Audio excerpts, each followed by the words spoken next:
नमस्कार मित्रांनो, मी श्री कट्टा चॅनलवर तुमचं मनपूर्वक स्वागत आहे। मित्रांनो, आषाढी एकादशी म्हणजे काय आणि आषाढी एकादशीचं नक्की महत्त्व काय हे आज आपण या व्हिडिओमध्ये जाणून घेणार आहोत, म्हणून व्हिडिओ शेवटपर्यंत पहा। आषाढ महिन्यात दोन एकादशी येतात, एक शुक्ल पक्ष आणि एक वद्य पक्ष। शुक्ल पक्षातल्या एकादशीला आपण देवशयनी एकादशी असे म्हणतो। आषाढ शुद्ध एकादशी ही हिंदू धर्मात अत्यंत महत्त्वाची आणि पुण्यवंत एकादशी आहे। आषाढी एकादशीला अनेक लोक पंढरपूरची वारी करतात, विठ्ठलाला भेटायला जातात आणि प्रत्येक घरात आषाढी एकादशीचा उपवास केला जातो। महाराष्ट्रातील कानाकोपऱ्यातील लाखो लोक हरिनामाचा गजर करत पायी दिंडीमध्ये सहभागी होतात आणि यालाच तर आषाढी वारी असं म्हणतात।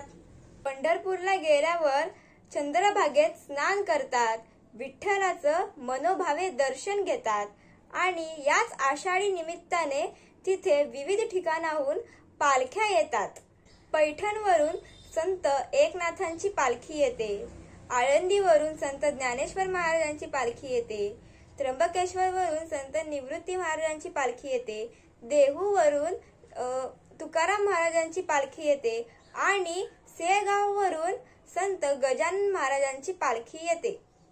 या सर्व पालख्यांबरोबर लाखो लोक असतात। ते सर्व लोक ऊन वारा पाऊस याची कसलीही चिंता न करता वारीसाठी निघतात। वारकरी संप्रदायात उपवासाचे महत्त्व सांगितलेले आहे। प्रत्येक घराघरात वृद्धांपासून ते लहान मुलांपर्यंत प्रत्येक जण आषाढी एकादशीचा उपवास करतो। आषाढी एकादशीला कॉलेजमध्ये, शाळांमध्ये आणि मंदिरांमध्ये दिंडीचे आयोजन केले जाते। आषाढी एकादशीचे महात्म्य खूप मोठे आहे।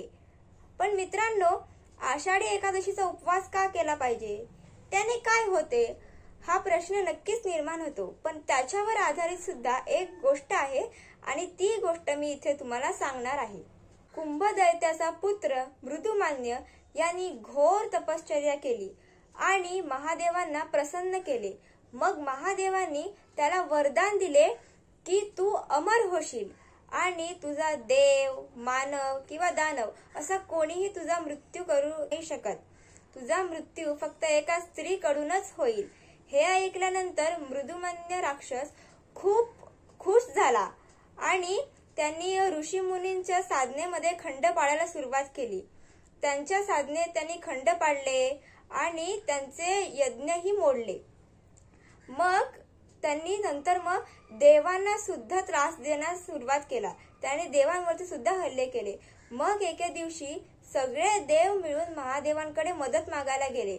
तेव्हा महादेव बोलले की आता माझ्या हातात काहीच नाही, मी काहीच करू शकत नाही, कारण मी त्याला तसे वरदान दिले आहे। मग ते सगळे देव चित्रकूट पर्वताच्या अवनी वृक्षाखाली एक गुहा होती, त्या गुहेत जाऊन लपून बसले आणि तो दिवस एकादशीचा दिवस होता, म्हणजेच आषाढी एकादशीचा दिवस होता। त्यांनी काहीही खाल्ले नव्हते। त्यांच्याकडून नकळतच आषाढी एकादशीचा उपवास झाला होता। मग थोड्याच वेळाने बाहेर खूप पाऊस पडायला लागला।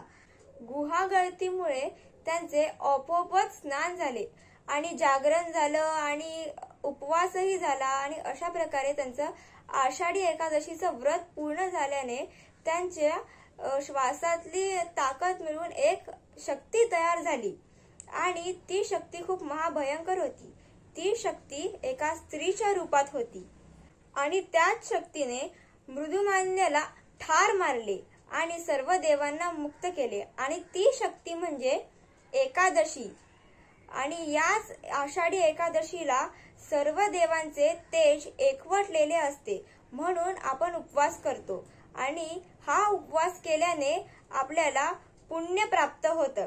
मग आता ही माझी छोटीशी गोष्ट तुम्हाला कशी वाटली हे तुम्ही कमेंटमध्ये नक्की सांगा आणि माझ्या व्हिडिओला लाईक, सबस्क्राईब आणि शेअर करायला विसरू नका। धन्यवाद।